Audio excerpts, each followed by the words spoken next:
Dr. Germer, and he basically is the researcher on mindfulness. So they co-authored this book, and they do like an 8-week training session, which is basically they go through the entire workbook. So the exercises that we went through at this training were taken from her workbook. Okay, so what is self-compassion? Self-compassion is self-kindness rather than self-judgment. You want to think about how would you speak to somebody that you care about that was struggling with an issue.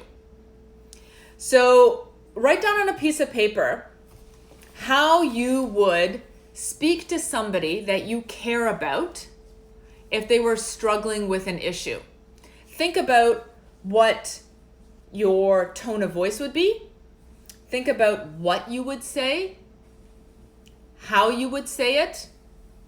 What would your body language be? Just take a minute to sort of jot down some notes on that. So self-compassion is giving yourself the love, the kindness, and the compassion that you would show to somebody that you care about, a close friend. That's what you want to think about when you're giving yourself some self-compassion. So what did you jot down for how you would treat a friend that was struggling with something? What would you say to them? Perhaps you would use comforting words. Or maybe you'd give them some advice. Maybe you would give them an empathetic ear. You would listen to them. What would your tone of voice be? Most likely, most people who fill in this exercise write down something like, I would speak kindly. I would be patient. I would be open to listening to whatever they had to say. And yeah, what can I do to help you? Yes. How can I help you? That also could be something that you say to them. Your body stance, Michelle says, you would try to understand what they're feeling. Exactly. Your body stance might be to give them a hug, to rub their back, to hold their hand, maybe just to touch their arm in some way, or if you're sitting side by side, you touch their knee, like that friendly touch. And the words, the phrases, the lingo that you would use to them would most likely be encouraging, motivating, optimistic. You would encourage them to keep going, right? You would let them know that they were cared for, loved for, right? How can I support you with this? Absolutely. That's another good one, Jennifer. Now, take a minute, now that you've written that down, maybe on the left-hand side of your page, on the right-hand side of your page, write down the exact same thing, but how you treat yourself when you're going through something difficult. So write down the immediate words, the lingo, the phrases that you say to yourself when you're struggling with something. And for most of us, these phrases go on in our mind. This is not something that we verbalize often, right? So this is just something that you're thinking about yourself when you're struggling with an issue. What's your tone of voice? What's your body stance? What are the words and the phrases that you use on yourself? So take a minute just to write that down, and then we're going to compare the two.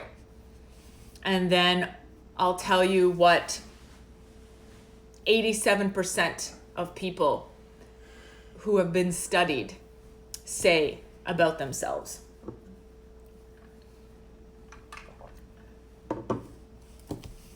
Okay. So for me personally, when I mess up, I smarten up, move on, and I'm judgmental of myself. Yes. For sure, we are hypercritical and judgmental of ourselves.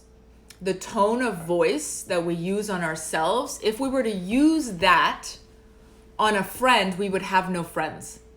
If we were to use the phrases that we do on ourselves, the body language that we use on ourselves to a friend that was going through something, we'd have no friends. We'd have no close colleagues because we're so ultra harsh on ourselves, right? So most people who fill in this exercise, right, they call themselves names.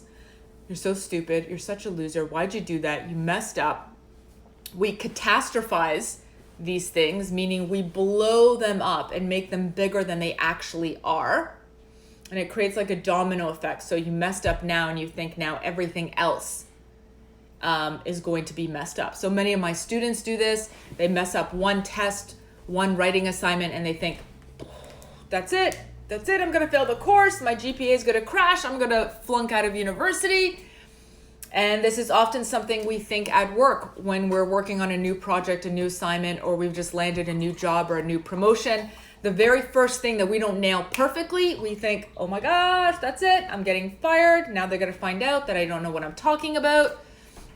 So the words and that we use on ourselves are incredibly harsh. The tone of voice we use on ourselves is incredibly harsh. It's actually kind of mean.